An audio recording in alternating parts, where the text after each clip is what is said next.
আপনাদের সামনে এটা নিয়ে আসছি দেখানোর জন্য, যাতে আপনারা সচক্ষে দেখে জিনিসটা বুঝতে পারেন। এই যে দেখছেন দুটো গোলাকার, এই যে দুটো গোলাকার যে দেখছেন, আমি এটাকে এমন ভাবে বোঝাবো যে মনে করেন এটা একটা রাষ্ট্র ব্যবস্থা, এটা রাজ্য, অথবা আপনি যদি মনে করেন এটা একটা পৃথিবী, এটাও একটা রাজ্য, ইসলামী রাজ্য, এটা একটা পৃথিবী, এটা একটা রাষ্ট্র ব্যবস্থা। রাষ্ট্র ব্যবস্থা ছাড়া পৃথিবীতে মানুষ বসবাস করতে পারবে না, চলাফেরা করতে পারবে না। রাষ্ট্র ব্যবস্থা অবশ্যই দরকার আছে। রাষ্ট্র ব্যবস্থা যদি না থাকে চলবে না। পৃথিবীতে দুটো রাষ্ট্র ব্যবস্থা আছে, একটা আল্লাহ তাবারক ওয়া তাআলার বানানো রাষ্ট্র ব্যবস্থা, আর একটা হলো মানুষের বানানো রাষ্ট্র ব্যবস্থা। এই মানুষের বানানো রাষ্ট্র ব্যবস্থা অনেক প্রকার। যেমন এখানে দেখতেছেন গণতন্ত্র, এটা মানুষে বানিয়েছে। এই দেখতেছেন সমাজতন্ত্র, এটা একটা রাষ্ট্র ব্যবস্থা, আপনারা শুনেছেন। এই যে দেখেন রাজতন্ত্র, অনেক দেশ আছে, এটা একটা রাষ্ট্র ব্যবস্থা। এটা রাষ্ট্র ব্যবস্থা।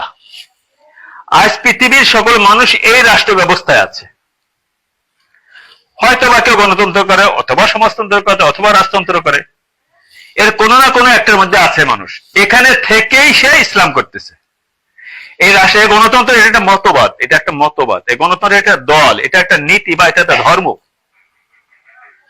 অনুরূপভাবে এটা একটা রাষ্ট্র ব্যবস্থা, কিন্তু এটা ইসলামী রাষ্ট্র ব্যবস্থা। এই রাষ্ট্র ব্যবস্থা করেছেন আল্লাহ সুবহানাহু ওয়া তাআলা নিজে। এর উপকার কে? আল্লাহ সুবহানাহু ওয়া তাআলা নিজে এই রাষ্ট্র ব্যবস্থার উপকার। এটা আল্লাহ সুবহানাহু ওয়া তাআলা নিজে করেছেন, এর কোনো দ্বিতীয় নেই। কিন্তু এর মধ্যে অনেক আছে।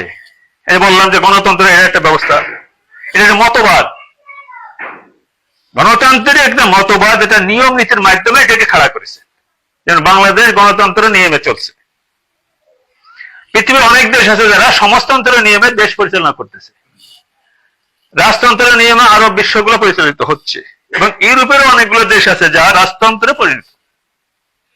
তা কি বোঝা গেল যে এই যে রাষ্ট্র ব্যবস্থা, একে বলা হয় দিন। দিন মানে কি? জীবন ব্যবস্থা, যার অপর নাম হলো রাষ্ট্র ব্যবস্থা।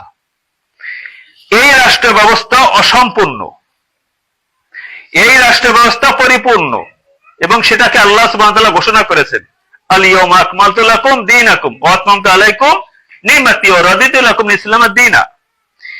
ইসলামী রাষ্ট্র ব্যবস্থা পরিপূর্ণ, একে বলা হয় জীবন ব্যবস্থা। তার মানে এখানে আপনার রাষ্ট্রীয় বিষয়গুলো আছে, ইবাদতের বিষয় আছে, ছোট থেকে ছোট, বড় থেকে বড়, এসব কিছু রয়েছে, যার জন্য একটা গাইডলাইন দরকার। সেটা হলো এই যে সংবিধান, আল কোরআন। এখানে ছোট থেকে ছোট, বড় থেকে বড় সবকিছু আল্লাহ সুবহানাহু ওয়া তাআলা বর্ণনা করেছে। এটা একটা রাষ্ট্র ব্যবস্থা, এটাও রাষ্ট্র ব্যবস্থা। বারবার বলতেছি, এর একটা গাইডলাইন আছে, সংবিধান আছে। এটা আছে যেমন বাংলাদেশের সংবিধান, এটা এই সংবিধান। প্রত্যেকটা দেশের নিজস্ব একটা চিহ্ন বা পতাকা আছে। এই যে আপনি নিচে দেখতেছেন, এটা কিন্তু পাকিস্তানের, এটা কোথাকার? ইন্ডিয়া, ভারতের, এটা আমেরিকা, এটা সৌদি, এটা প্রত্যেক দেশের নিজ নিজ এক একটা জাতীয় পতাকা আছে। আর এটা কোন দেশের? মুসলিমদের জন্য সারা বিশ্ব মিলে একটি পতাকা। এই পতাকার মধ্যে কি এক আপনার, এই যারা মুসল্লি আছে, আপনার শুধু এই পতাকা? এই পতাকার দাবি সবার, হিন্দু, মুসলিম, বৌদ্ধ, খ্রিস্টান সহ এদেশের যত জাতি বসবাস করছে সকলেরই এই পতাকা দাবিদার। তাহলে এখানে কি আছে? বিভিন্ন জাতি আছে, বিভিন্ন ধর্মের লোক আছে। আর এখানে শুধু এক ধর্মের লোক, এক আকীদার লোক, মুমিন, মুসলিম। এবং এটাও আপনি জেনে রাখেন, জান্নাতে যাবে শুধু এক শ্রেণীর লোক, আর জাহান্নামে যাবে জাতীয়তাবাদী যত আছে, হিন্দু, মুসলিম, বৌদ্ধ, খ্রিস্টান, যত ধরনের লোক আছে, এই সব ধরনের লোক দিয়ে আল্লাহ সুবহানাহু ওয়া তাআলা জাহান্নামকে ভরপুর করবেন। আর জান্নাতে বেছে বেছে নেবেন লা ইলাহা ইল্লাল্লাহ, একনিষ্ঠভাবে যারা সাক্ষী দিয়েছে এবং লা ইলাহার দাবিকে পূরণ করেছে, আমল করেছে, এবং সেই ঈমানের সাথে মৃত্যুবরণ করেছে, যার গাইডলাইন আল কোরআন। তাহলে বোঝা গেল যে প্রত্যেকের দেশ চালানোর জন্য একটা গাইডলাইনের দরকার আছে, এটাও গাইডলাইন, এটাকে আপনি অস্বীকার করতে পারবেন না। এবং এই যে দেখেন যে রাষ্ট্র ব্যবস্থা, এই রাষ্ট্র ব্যবস্থার মধ্যে ধর্ম আছে। কি আছে? ধর্ম আছে। কোন ধর্ম? ধর্ম নিরপেক্ষ ধর্ম আছে। কোন ধর্ম? নিরপেক্ষ ধর্ম। আজ দুনিয়াতে যে সমস্ত দেশগুলো আছে, বাংলাদেশের কোথায় বলি, এখানে বড় বড় মাদ্রাসা আছে না, বড় বড় মসজিদ আছে না, এবং সেই মাদ্রাসা মসজিদগুলো পরিচালিত হচ্ছে কিনা, সেই সমস্ত মাদ্রাসা মসজিদ এবং বড় বড় আলেমদের তত্ত্বাবধানে জনগণ চলতেছে কিনা বলেন? কিন্তু সবাই কোথায়? এখানে আছে। হয় গণতন্ত্র অথবা সমস্ত রাষ্ট্র, যে কোনো তন্ত্র, আরো অনেক তন্ত্র আছে, বিভিন্ন তন্ত্রে চলতেছে, যেগুলো মানুষের বানানো, মানুষের, যার গাইডলাইন সংবিধান। এই সংবিধানে কি লেখা আছে জানেন? এই সংবিধানই চূড়ান্ত, মানে এর মধ্যে যে আইন কানুন লেখা হয়েছে এটাই চূড়ান্ত, এবং এর সাথে অন্য সংবিধানের যতটুকু অসামঞ্জস্য অতটুকুই বর্জনীয়, বাতিল। তাতে কি কোরআন থাকে? আমাদের দেখা যাচ্ছে যে আমরা সবাই, এদেশের সবাই কি করা হচ্ছে, এই সংবিধান, এই পতাকা, এই গণতন্ত্র অথবা রাষ্ট্র বা সমাজ যে কোনো একটা মেনে নিয়ে ইসলাম করতেছি, এগুলোকেও মানতেছে, ইসলামও। তার মানে এখানে শুধু এখানে দেশীয় রাষ্ট্রীয় রাজনীতি বিষয়গুলো এখান থেকে নিচ্ছি, আর ইবাদতের বিষয় আসলে এখানে খুলে খুলে এইগুলোকে অনুসরণ করছি। তার মানে হলো যে মসজিদের মধ্যে যখন আসি তখন এইটা, আর মসজিদ থেকে বাইরে হয়ে যাচ্ছে তখন এইটা। কথা সত্য না মিথ্যা বলেন? এইরকম করা যাবে কি না? আমি শুধুমাত্র দুটো পার্থক্য বোঝাচ্ছি। দেশের লোক বা দুনিয়ার লোক কোনটা করবে সেটা তার ইচ্ছা, আমি দুটোর পার্থক্য বোঝাচ্ছি। কারণ হলো যে এমন যেন না হয় যে কাল কিয়ামতে আমি আপনি মিস করি, ফেল হয়ে যাই, ভুল হয়ে গিয়েছিল, সেদিন ভুল হয়ে গিয়েছিল, আল্লাহ সরি, এটা চলবে? চলবে না, সেদিন সরি চলবে না। কারণ এটা পরিপূর্ণ একটি রাষ্ট্র ব্যবস্থা, জীবন ব্যবস্থা, ইসলামিক ব্যবস্থা, এটা কিন্তু পরিপূর্ণ না।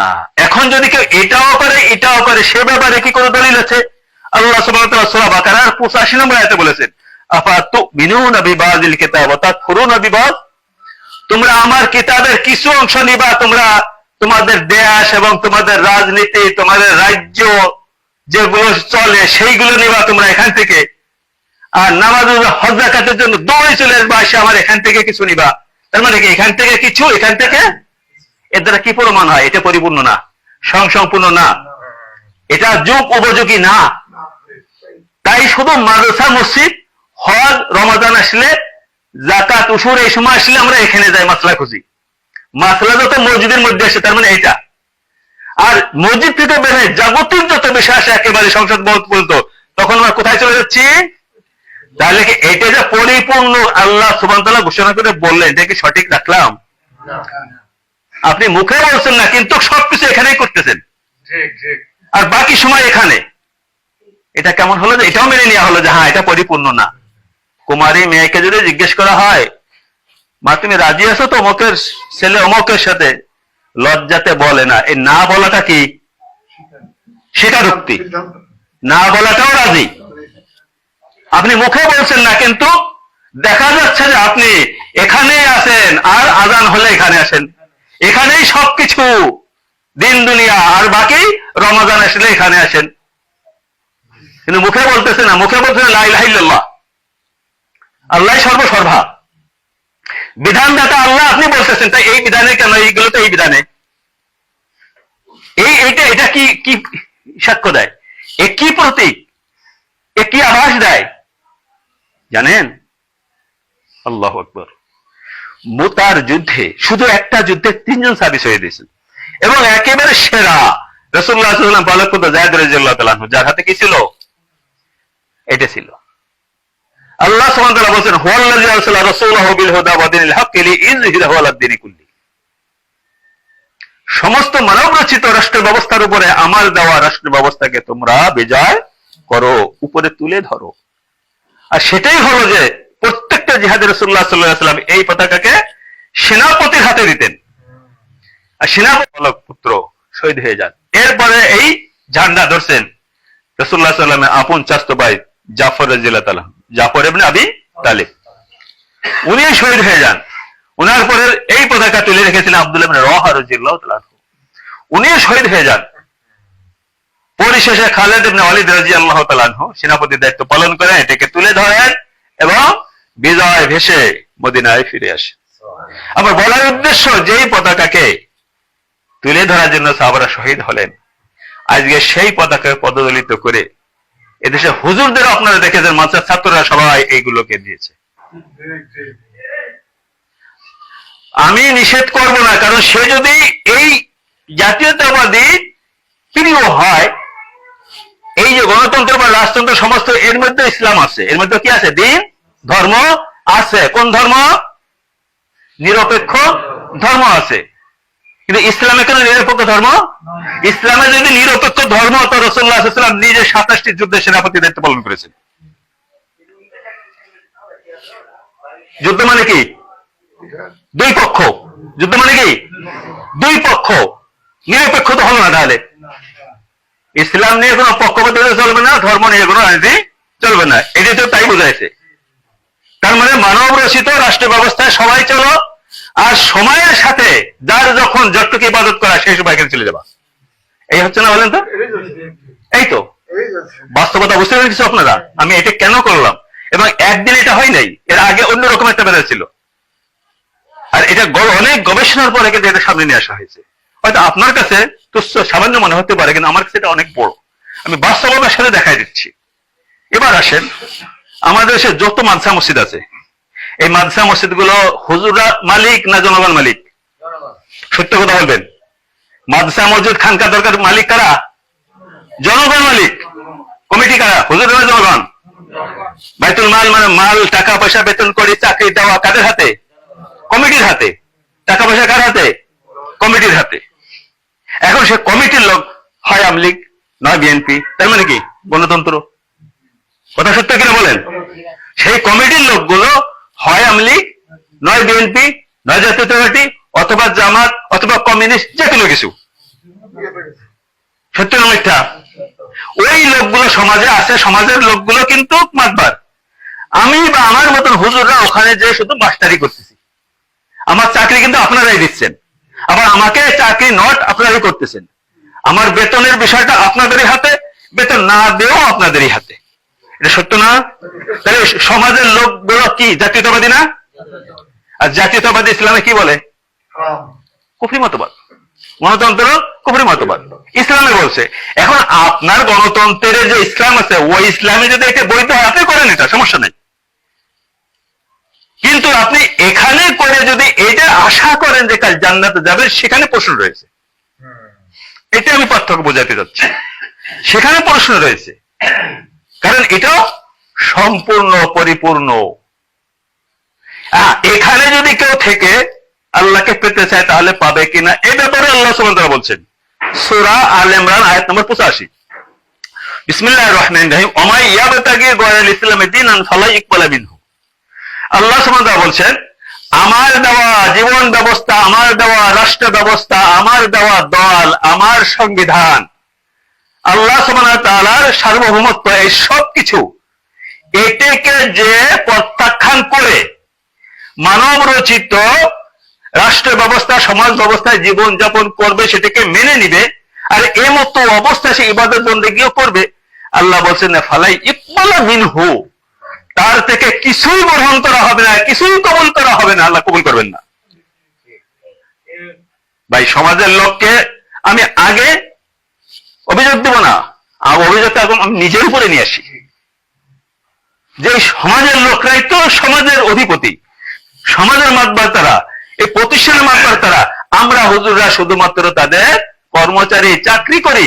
তাহলে ওই লোকগুলো হচ্ছে সমাজের লোকগুলো জাতীয়তাবাদী, হয়তো রাজতন্ত্র বা সমাজতন্ত্র অথবা গণতন্ত্র কোন একটা করে।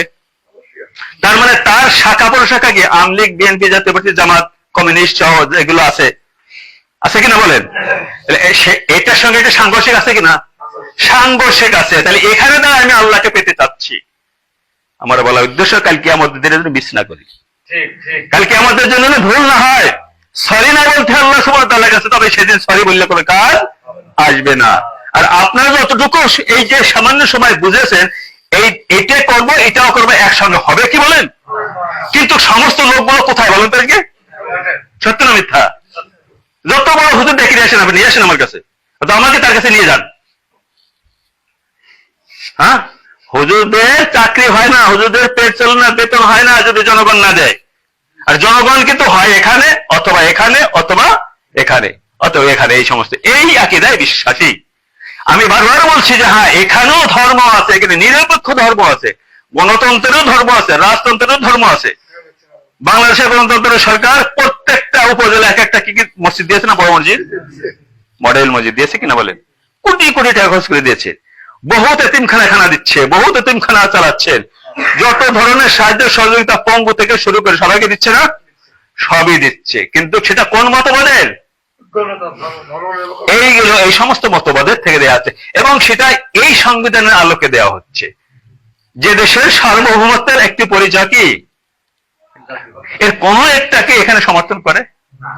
আপনি এখানে থেকে জান্নাত পেতে চাচ্ছেন, যদি আপনি এখান থেকে বিশ্বাসী হন তা করেন, কিন্তু এখানে করবেন আপনি রাজনীতি, আর এখানে করবেন আপনি ইবাদত বন্দেগী, এটা কিন্তু ভুল। এটাকে মানতে হবে। এইরকম যারা করতেছেন আপনারা কিন্তু মিস করতেছেন। আল্লাহ সুবহানাহু ওয়া তাআলা এরকম নিবেন না বলছেন, আফাতুমিনুনা বিবাযিল কিতাব ওয়া তাকফুরুনা বিবায ওয়া মান ইয়াবতাগি ওয়ারাল ইসলামি দীনান ফালা ইকবালা মিনহু।